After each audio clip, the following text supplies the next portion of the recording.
Hi everyone, my name is Sami Shah and I am a writer who lives here in Brunswick. I've been living in Brunswick, in fact, for almost going on 6 years at this point. And you know what? Most of what I've written in the last 6 years has been in Brunswick, and in fact has been at the Brunswick State Library, at the Brunswick Library. It's just been my writing home for such a long time now. I can't imagine writing in any other place. So if you don't know about me at all, which fair enough, I have written a few books. I've written the most recent one is the Islamic Republic of Australia, which is a book about Islam in Australia and my investigation into what the different Muslim communities are like and how they navigate life in Australia, and little bits of autobiography thrown in as well. And then there is a novel which is called The Boy of Fire and Earth. It was previously published as two books. Fire Boy was the first book, Earth Boy was the second book, and it is a novel all about a boy growing up in Karachi who discovers that he's half human, half jinn, which is a supernatural creature, that is native to the Pakistan, India kind of area. And it's an urban horror fantasy book, very different from the first one. There's also an autobiography called I'm Migrant, but I don't have a copy of that anywhere in my house. I just realized while looking for one. And I've written a bunch of other things. Most recently, a lot of my writing has been for radio. So I've written a few documentary series for radio, for ABC Radio National. The last one was called Shut Up, a free speech investigation. It was a 5-part series for ABC's Earshot. And I'm working on a new one now, which I can't really tell you about actually, as well as a series for audio fiction and a few other writing things. So I'm always writing. I'm always plugging words onto a keyboard, and you need. When you're writing, you need a ritual. You need a certain system in place, because the biggest mistake a lot of aspiring writers make is hoping for the muse to be upon them, thinking that once the muse strikes, the book will come pouring out, or the words will come pouring out, and if the muse is not there, the words will not be there. And that's a mistake. The muse is only good for an idea. And ideas are cheap. They're a dime a dozen. Any writer has 1,000 ideas that they haven't even gotten to yet. I've got folders full of ideas that I don't know if I'll ever get a chance to write. But the writing process, the actual writing of it, that's a discipline. And the best advice I ever got was when a writer told me, I asked a writer, how do you write a book? And he said, one word at a time.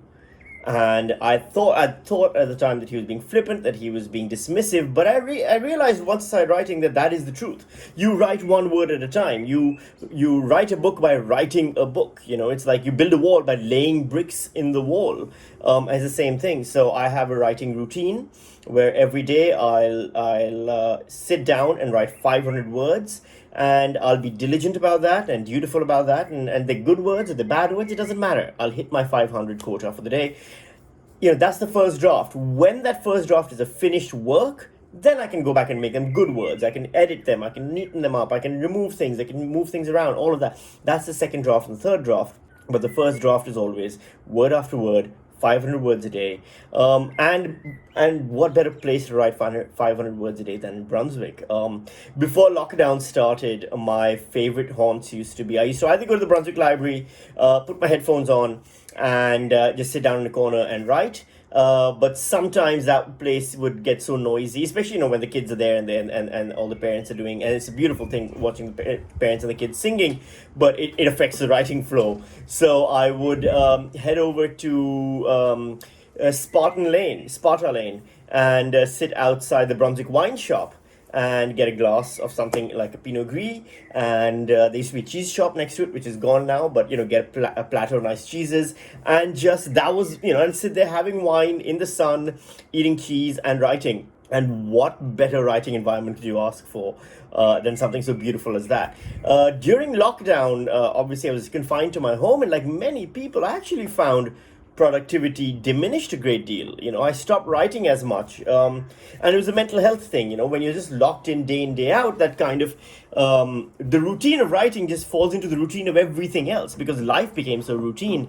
I found it difficult to write. The big change for me was once things opened up again, being able to just ride my bike down to the park, sit down at the park, under the sun with people around me, and just write again. And just being able to plug words into a document, on a notepad or on my laptop or whatever my technique was for that project, just being able to write.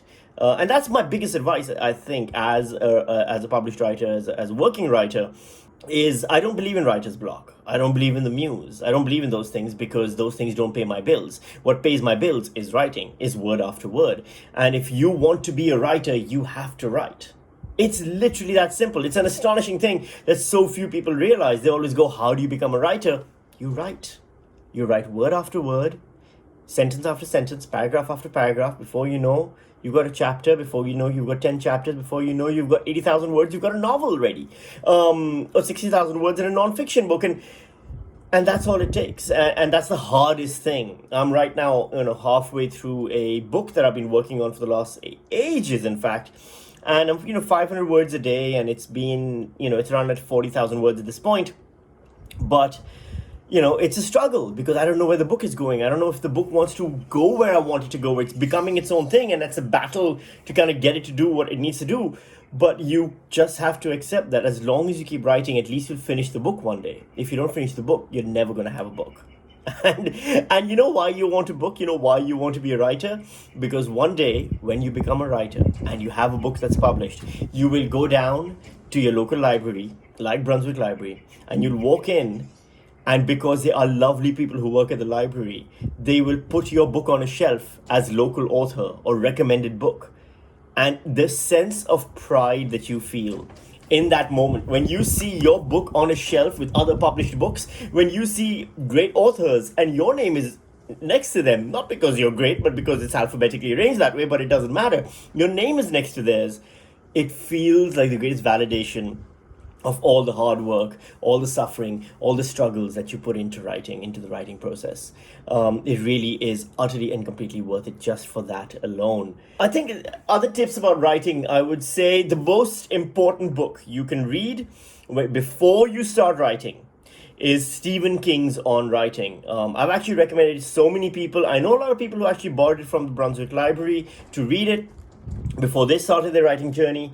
Stephen King's On Writing, the first half is his autobiography, and the second half is, and you can skip that if you want to, but the second half is what's really worth reading, because that is where the master of the craft sits down and tells you how to write. And you don't need to be a fan of Stephen King's to appreciate his facility for words.